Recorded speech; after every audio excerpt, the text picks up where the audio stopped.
കൊല്ലം Kulathupuzha 50 acre ഭാഗത്ത് ജനവാസ മേഖലയിൽ കാട്ടാനകൾ ഇറങ്ങി. ഇന്നലെ വൈകിട്ട് റോഡിൽ നിലയുറപ്പിച്ച കാട്ടാനകൾ ഏറെ വൈകിയാണ് കാട്ടിലേക്ക് മടങ്ങിയത്.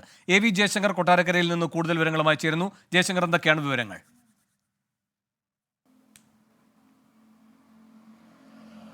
വേണു, കഴിഞ്ഞ ദിവസം വൈകിട്ടോടുകൂടിയാണ് ആ രണ്ട് കാട്ടാനകൾ ഈ 50 ഏക്കർ പ്രദേശത്ത് പുറത്തിറങ്ങിയത്. ഏറെ നേരം കാട്ടാനകൾ റോഡിൽ നിലയുറപ്പിച്ചു. വനംവകുപ്പ് ഉൾപ്പെടെ കാട്ടാനകളെ തുരത്തുന്നതിന് വേണ്ടി ശ്രമിച്ചെങ്കിലും കാട്ടാനകൾ മാറുന്നതിന് തയ്യാറായില്ല. അതിനുശേഷം വനംവകുപ്പ് പടക്കം ഉൾപ്പെടെ പൊട്ടിക്കാൻ ശ്രമിച്ചെങ്കിലും ആനകൾ അവിടെ തുടരുകയായിരുന്നു. പിന്നീട് ഏറെ വൈകിയാണ് ഈ കാട്ടാനക്കൂട്ടം കാട് കയറാൻ തയ്യാറായത്. ഈ പ്രദേശത്ത് വ്യാപകമായി പലപ്പോഴും കാട്ടാന ഇറങ്ങുന്ന ഒരു സ്ഥലമാണ്.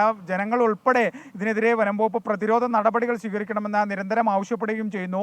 മാസങ്ങൾക്ക് മുമ്പ് ഒരു കാട്ടാന ബൈക്ക് യാത്രക്കാരനെ ആക്രമിക്കുകയും അയാൾ ബൈക്ക് റോഡിലിട്ട് ഓടിയാണ് ജീവൻ രക്ഷിച്ചത്. എന്തായാലും ഈ പ്രദേശത്ത് ജാഗ്രത തുടരണമെന്ന വനംവകുപ്പ് നിർദ്ദേശം നൽകിയിട്ടുണ്ട്. പൊതുവെ വനംവകുപ്പ് ഈ വേനൽക്കാലത്താണ് തീറ്റ തേടി കാട്ടാനകൾ കാട്ടിൽ നിന്ന് പുറത്തിറങ്ങുക എന്നാണ് പറയാറ്. പക്ഷേ ഇപ്പോൾ മൺസൂൺ സീസണായിട്ട് പോലും കാട്ടാനകൾ പുറത്തിറങ്ങുമ്പോൾ അത് പ്രദേശത്തെ ജനങ്ങളെ സംബന്ധിച്ച വലിയ ആശങ്കയാണ് സൃഷ്ടിക്കുന്നത്. ശരി, AV ജയശങ്കർ കൊട്ടാരക്കരയിൽ നിന്ന്.